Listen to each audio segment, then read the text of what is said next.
साल 2014 से इस कहानी की शुरुआत होती है। पायल नाम की एक लड़की और जहांगीर नाम का एक लड़का, दोनों के बीच बातचीत का सिलसिला चलता रहता है। बातें, मुलाकातें, वादे और देखते देखते 4 साल बीत जाते हैं। एक दिन पायल जहांगीर से पूछती है, तुम मुझसे कितना प्यार करते हो? जहांगीर जवाब देता है, मैं तुमसे बहुत प्यार करता हूँ।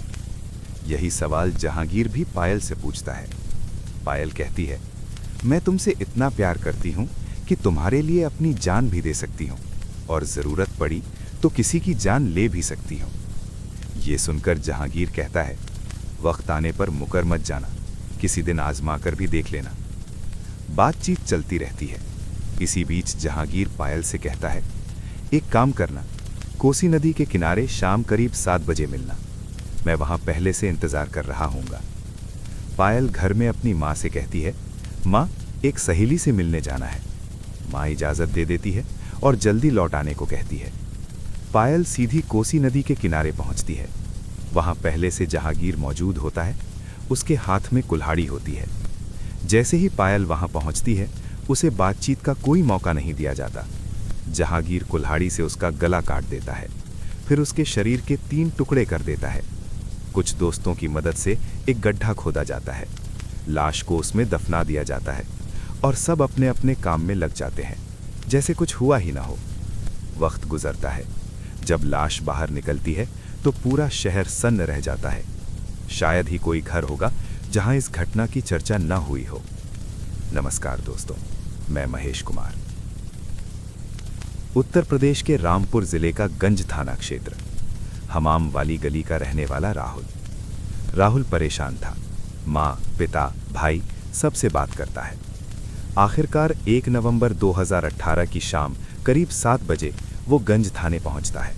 कहता है, साहब, मेरी बहन पायल लापता है, हर जगह तलाश कर ली, कहीं पता नहीं चला। पायल की उम्र करीब 22 साल बताई जाती है। फोटो दिखाई जाती है। पुलिस सुनती है लेकिन गंभीरता नहीं दिखाती। मन में यही सोच, लड़की जवान है, कहीं चली गई होगी। राहुल को टरका दिया जाता है, पर परिवार की बेचैनी बढ़ती जाती है। अगले दिन फिर थाने जाते हैं, फिर अगले दिन गुजरते जाते हैं। पहला, दूसरा, तीसरा, 12-13 दिन, लेकिन ना FIR, न ठोस कार्रवाई।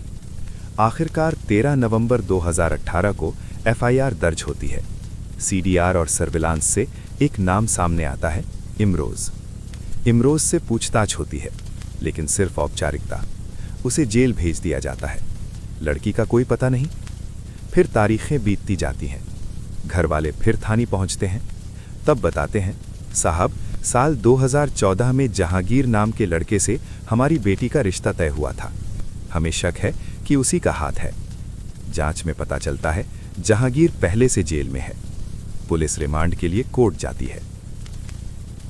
24, 25, 26 नवंबर 2018 3 दिन की रिमांड मिलती है। पहला दिन यूं ही निकल जाता है। दूसरे दिन जहांगीर कहता है, मैंने पायल की हत्या कर दी है, लाश अजमेर में दफनाई है। पुलिस अजमेर जाती है, लेकिन कुछ नहीं मिलता। असल में ये एक चाल थी, ताकि समय निकल जाए और रिमांड खत्म हो जाए। वापसी में पुलिस सख्ती करती है और आखिरकार जहांगीर पूरी सच्चाई उगल देता है। वो बताता है, पायल उर्फ ज़ैनब से उसका रिश्ता था। इसी बीच उत्तराखंड की एक लड़की से उसकी नज़दीकियां बढ़ गई थीं। निकाह की तैयारी हो चुकी थी। जब ये बात पायल को पता चली, वो शादी पर अड़ गई। जहांगीर ने रास्ते से हटाने की योजना बनाई। 1 नवंबर 2018 को इमरोज पायल को बाइक पर बैठा कर लाता है। रास्ते में जहांगीर मिलता है। सब उसे कोसी नदी किनारे कृषि फार्म हाउस ले जाते हैं। वहां पहले से निसार ने गड्ढा खोद रखा होता है।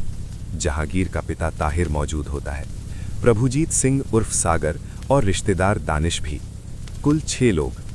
पायल कुछ समझ पाती उससे पहले जहांगीर कुल्हाड़ी से उसके शरीर के 3 टुकड़े कर देता है। लाश दफना दी जाती है। 27वें दिन लाश निकाली जाती है। पूरी तरह सड़ चुकी होती है। DNA जांच होती है। चार्जशीट 40 दिन में दाखिल होती है। करीब 7 साल बाद 27 जनवरी 2026 को ADJ फर्स्ट अक्षय अजय कुमार दीक्षित की अदालत सभी आरोपियों को आजीवन कारावास और 35-35 हजार रुपए जुर्माने की सजा सुना दी है। सजा सुनते वक्त आरोपी हंसते हैं, मूंछों पर ताव देते हैं। जहांगीर, उसका पिता ताहिर, इमरोज, निसार, दानिश, प्रभुजीत सिंह उर्फ सागर सभी मुस्कुराते हुए वैन में बैठते हैं, जैसे कोई मेडल जीत लिया हो। परिवार चाहता है फांसी की सजा। अब हाईकोर्ट में अपील की तैयारी है।